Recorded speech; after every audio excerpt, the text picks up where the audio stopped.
때문에 어제 이세돌 기사 인터뷰하면서 그런 생각을 했습니다. 예. 자존심도 국익인 겁니다. 그래서 일본과 정면으로 대결한다라는 선택을 한 것이고, 실제 그렇게 했더니 그러다가는 돈을 잃는다 라고 협박했던 사람들이 있죠. 그 사람들 이야기가 맞지 않다는 것도 그런 결론이었죠. 예. 자, 어제 인터뷰가 저로서는 인상적이어서 인터뷰하면서 그런 생각을 했어요. 이세돌 기사가 여전히 자기 영역에서 자기 실력으로 자기 입지를 유지할 수 있는데도 불구하고 먹고 사는 영역이죠. 자기 자존심의 영역이기도 하고. 근데 이제 그게 전부가 아니니까 다른 선택을 한 거죠. 그러면 우리는 거기서 품격을 느낍니다. 다른 선택도 그 나름의 이유가 있는 것이지만 이세돌만의 선택도 품격을 느끼는 거거든요. 국가도 마찬가지예요. 돈 얘기만 그만하라니까 맨날 무슨 일만 있으면 돈 얘기부터 하는데. 그래서 국가 운영을 하는 사람들은 이 국민적 자존심과 자존도 국익이라는 걸 생각하는 사람들이 그 자리에 갔으면 좋겠습니다. 첫 번째 수는 뭡니까? 네, 문재인 대통령과 메콩 5개국 정상들은 공동 번영 위서 문화 관광, 인적 자원 개발, 정보통신 기술 등 서로 그런 경험들을 공유하기로 했습니다. 한메콩 선언을 채택했는데요. 그러면서 한반도 평화를 위해서 긴밀히 노력하겠다 이런 의지도 밝혔습니다. 저희가 잠시 후에 이 아세안 지역의 대사를 직접 모시고 요 아세안 회의하고 한메콩 이야기 좀 나눠볼까 하는데, 그 국내 언론들이 관련 보도 너무 적어요. 여러 가지 이유가 있을 것 같은데, 하나는 일단 묻힙니다. 모르는 거예요. 그 지역에 대해서 뭘 쓰려고 해도. 그것도 있고 오만도 있어요. 너무 우리에 비해서 너무 못 사는 나라 아닌가? 우리가 언제부터 이렇게 잘 살았다고. 오만도 있는 것이고, 또 하나는 머릿속에 비전이 없는 거예요. 기본적으로 이런 5개 정도 혹은 10개 정도 국가 블록하고, 특히 메콩 5개국 같은 경우에는 이들 국가에는 우리 성공 모델이 그들에게 적용 가능할 것이다 생각하니까 그 나라들도 관심을 가지고 이걸 하는 거거든요. 그러니까 이런 다국가 블록 관계를 맺어서 뭔가 주도해본 경험이 우리한테 없다 보니까 머릿속에 상상이 안 돼서 무슨 일이 일어나는지 이해가 안 되는 것이 있대요. 머릿속에 그런 비전이 없는 거죠. 우리 기자들도 그렇게 관심이 없는 거예요. 모르기도 하고 못 산다고 생각하고 뭐 중요하냐, 그리고 앞으로 어떤 그림이 그려질지도 안 그려지고 그런 이유라고 봅니다. 저도 사실은 잘 모르지만 배워보려고요. 당분간. 다음은요. 네, 나경원 원내대표가 지난 방미 기간 중 비건 특별대표에게 내년 총선 전에 북미 정상회담 개최를 자제해달라고 요청했습니다. 한반도 평화라는 여러 중요한 상황에 있어서 정치적 이익을 앞세웠다는 비판이 계속 나오고 있습니다. YTN 첫 보도였던 것 같은데, 이게 어디서 확인했다고 하는 거죠, 이게 발언이? 자유한국당 비공개 의원총회에서 이런 발언이 나온 것으로. 왜냐면 나경원 원내대표는 이제 그런 발언을 하지 않았다 부인하고 있는 상황이긴 한데, YTN 이쪽 참석한 의원들로부터 복수의 의원들로부터 확인했다면 발언을 한 사실 자체는 있었던 것 같네요. 근데 이제 트럼프 대통령이 자유한국당 공천을 받는 사람이 아니잖아요. 이 말을 들을 리도 없고 그 발언의 영향을 1도 받을 사람이 아니긴 하지만, 그리고 실제 비건 이 말을 들었더라도 트럼프 대통령에게 전달을 할 리가 만무하기 때문에 실제 아무런 영향이 없긴 하겠지만, 그럼에도 이런 발언을 실제로 비건에게 했다면 놀라운 일이죠. 한반도에 이제 한국 전쟁 이후 처음 찾아온 기회인데 내 선거가 더 중요하다는 거잖아요. 네. 원래 정치인들은 속으로 그렇게 생각할 수 있어요. 근데 그거를 이렇게 말해버린다는 거는, 그리고 공개한다는 거는 불가능에 가깝거든요. 왜냐하면 그게 너무 속이 뻔한 이야기라 그런 얘기를 하면 누구도 박수치지 않기 때문에 자기한테 불리하게 돌아갈까봐 얘기를 안 하는 건데, 나경원 대표는 그 어려움을 하네요. 예. 지난 7월 볼턴에게도 얘기했다고. 그때는 이미 그때 한번 나왔던 네. 이야기다. 자, 요거 당분 좀 시끄럽겠습니다. 다음은요. 네, 미국의 싱크탱크인 전략문제연구소 존 햄리 회장이 현재 한국이 부담하고 있는 방위비 분담금 10억 달러도 적절하다라고 미국에서 인터뷰를 통해서 밝혔습니다. 이 인터뷰는 저도 봤는데 그 말보다 더 중요한 말은 미국의 국익을 위해서 미국을 주둔시키는 거다. 그게 맞는 이야기죠. 근데 이제 전략문제연구소라고 하는 곳이 일본 입김이 강하게로 유명한 연구소인데 뭐랄까 일본도 곧 방위비 분담금 협상을 하거든요. 한국이 어떻게 되는지를 굉장히 주시하고 있습니다. 그래서 이 시점에서 이 발언이 나왔을 수도 있겠다는 생각도 합니다. 여하간 우리는 거꾸로 이런 미국사의 전문가들의 목소리를 역으로 이용해야죠.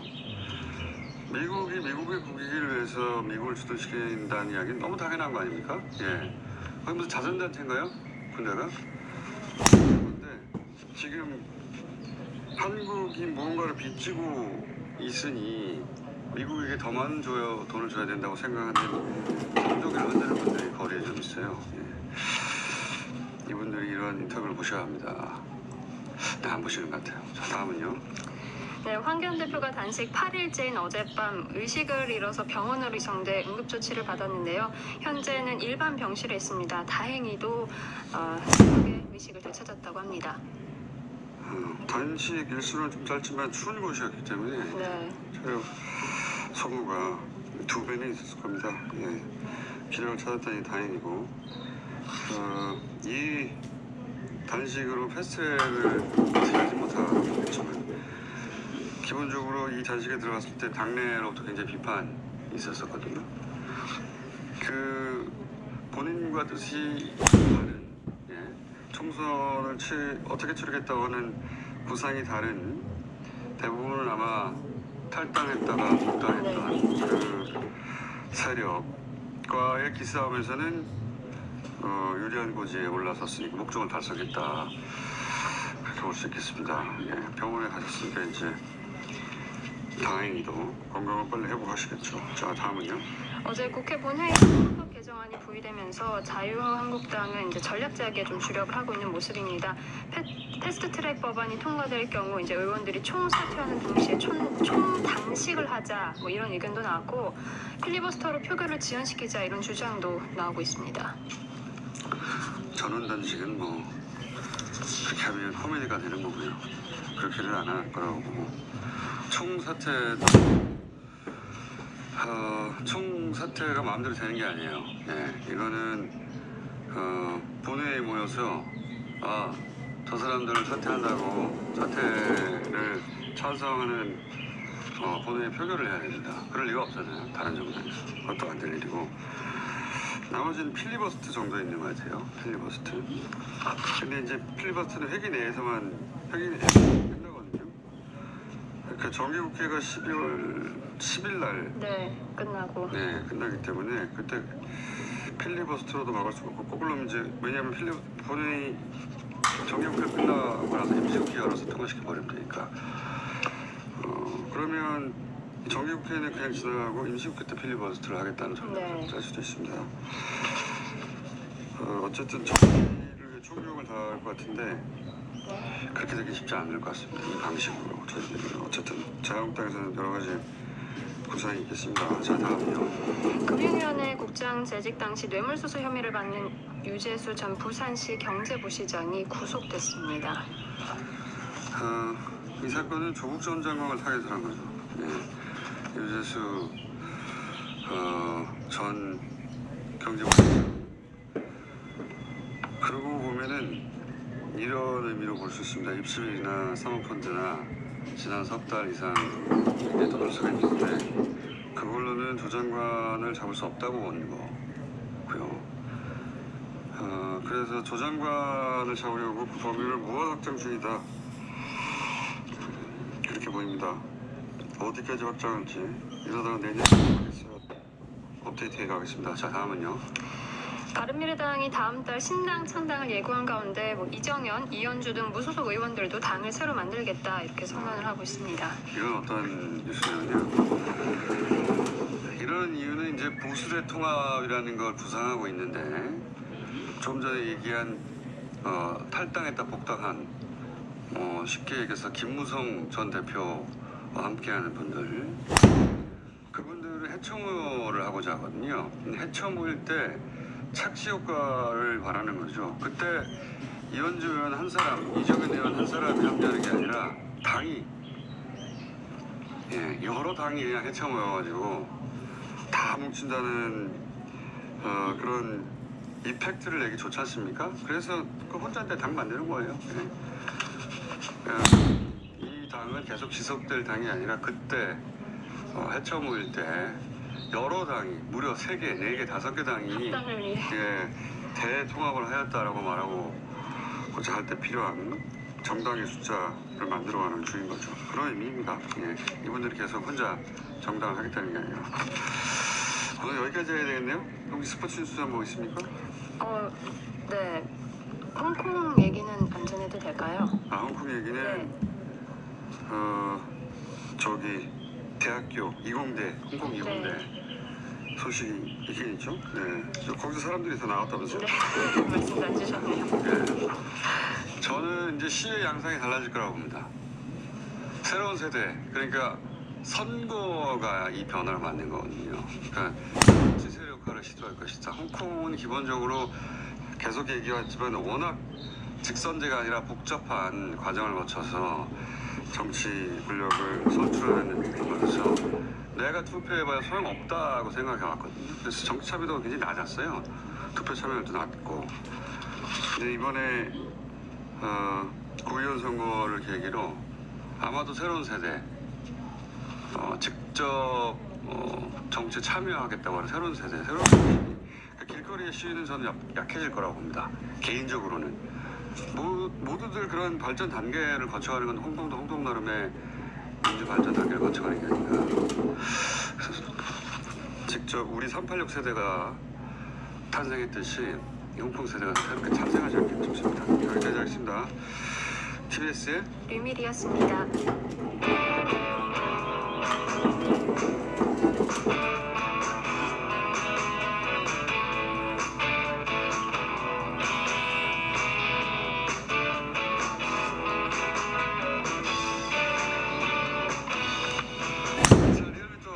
시간이 없어서 짧게 가야 되겠습니다. 숫자 읽어주세요. 네, 긍정평가가 동료를 이뤘습니다. 46.9%. 누군지 소개를 안 하셨네? 김주영입니다. 반갑습니다. 자, 네. 대통령 긍부정. 네, 긍정평가가 지난 주간 집계랑 동률 나왔습니다. 46.9% 나왔고요. 네. 하지만 부정평가가 2%포인트 하락해서 48.8%가 나왔습니다. 네, 지난주와 동률을 보이면서 보합세를 보였는데요. 대규모 외교 행사가 있었는데 워낙 보도가 안 됐으니까 그 효과가 네. 크게 없었던 것 같고. 이게 황교안 대표의 단식과 그다음에 다른 정치인들의 그 방문 소식이 한아세안 보도량의 한 3분의 2 이상 나오면서 단식 보도가 네. 이 10개 나라의 정상연구보다 보도량이 많았어요. 그래서 이 영향을 좀 미친 것 같습니다. 자, 그래서 일간지표는 26일 화요일에 대통령 지지율이 좀 하락했는데 이게 보수층의 결집으로 이런 현상이 일어났고요. 하지만 그 일간 집계로 중도층이 50% 이상 나오면서 중도층은 대통령을 굉장히 지지하는 것으로 나왔습니다. 중도층에서는 벌어졌지만 벌어졌다는 것은 민주당과 자유한국당 사이 그 간격이 벌어졌지만 보수는 결집했다는 거죠. 네네. 보수가 70%. 보도량이 한결 많았으니까 네. 워낙 많았어요. 그래서 8월 1주차 주간 집계 대비 한 4개월 만에 네. 중도층에서 긍정평가가 부정평가를 앞서는 그런 결과가 나왔습니다. 대통령 지지율에서. 지지율에서는 그러니까 이 수치는 지난주와 똑같은데 네. 부정만 좀 줄어들었지. 네, 부정은 줄어들고. 근데 중도층에서 굉장히 올라갔다. 네네네. 사실 중도층에서는 그 황교안 대표의 부정적이었거든요. 저는. 네. 언제죠? 그 MBC가 황교안 대표 단식 시간 직후에 네네. 했던 여론조사 네. 보면 한 70% 정도가 네. 부정적이었지 않습니까? 장애투쟁이던 한국당 관련 너무 많았어요. 그동안 장애투쟁이. 그러다 보니까 그렇지만 보수층을 결집시켰다. 예. 근데 이제 특히 리얼미터가 정치 고관여층의 의사 반영이 많이 되는 방식, 네. 약간씩 그 선도하는 여론조사 기법이다 보니까 저희가 그 검색어 차트를 저희가 분석해봤는데 21일과 25일, 26일에 저희가 일간 집계랑 거의 똑같이 전국 동향과 그다음에 대중의 관심 변화가 똑같이 움직이는 그런 그러니까요. 현상. 리얼미터는 데일리로 해서 더더군다나 그때그때 민심 변화를 그때그때 바로 잡아내고 그리고 그 중에서도 뉴스 민감하게 반응하는 분, 정치 뉴스에 민감하게 반응하는 분들을 수치를 잘 잡아내죠. 네. 또 많이 납니다. 그래서 튀기도 합니다. 왜냐하면 하루치 이슈인데 그게 수치로 남아버려서 다음날 수치에 영향을 주게 되니까. 하지만 어쨌든 실시간으로 살아 움직이는 수치라 모든 게 다 잘 될 수는 없잖아요. 모든 건 다 갖췄습니다. 맞습니다. 그래서 리얼미터 수치를 읽을 때는 그러면 다른 여론조사보다는 며칠 일찍 여론을 동향할 수 있다. 그리고 그날의 영향을 바로바로 캐치할 수 있다. 네. 그러다 가끔 튄다. 그건 좀 그런데 선거에서는 또 이런 고관여층이 결국 당장에 나가는 거니까 선거 결과를 읽는 데는 또 굉장히 유리합니다. 네. 사실 이게 한일 정상 이런 정상회담이 있으면 한일 정상회담이 한 아세안 정상회담 같이 이렇게 굵직굵직한 정상회담이 있으면 5% 포인트 상승할 것으로 알아. 마이너스가 됐어요. 네. 사실상. 네. 그래서 왜냐하면 아세안 국가 10개국의 정상에 왔는데 그보다 훨씬 많은 숫자의 황교안 대표가 지금 몸이 안 좋다는 보도가 하루에도 몇 개씩 나와서 네. 또 도배됐으니까요. 네, 그렇습니다. 전략으로는 성공했죠. 보수 정당의 전략으로는. 그리고 국가적으로는 이게 국익인가 싶습니다. 저는. 자, 다음은 정당. 네, 정당 지지를 제가 한 줄로 일단 말씀드리면 무당폭이 상당폭 감소했고요. 정의당과 바른미래당 등 군소 정당 일제히 하락한 반면 민주당과 한국당은 일제히 상승했습니다. 사실 뭐 민주당이 오르면 한국당이 다 내려가고 한국당이 오르면 민주당이 내려가는 제로섬 게임이었는데 또- 지난주와 마찬가지로 그렇죠. 지난주는 같이 하락하고 이번 주는 같이 오르는 그런 현상이 일어났습니다. 우선 게임이 좀 깨졌어요 보면. 양쪽에 같이 오르거나 같이 떨어지거나 그런 네. 경우가 점점 많아지고 있습니다. 수치로 이 민주당 2.4% 포인트 상승한 39.7%가 나왔습니다. 40% 근접했고요. 중도층을 중심으로 결집을 했습니다. 한국당 같은 경우는 3.1% 포인트 상승한 33.4%입니다. 화요일에 보수층이 한 70%로 결집하면서 이런 현상을 이끌어냈고요. 바른미래당은 1.1%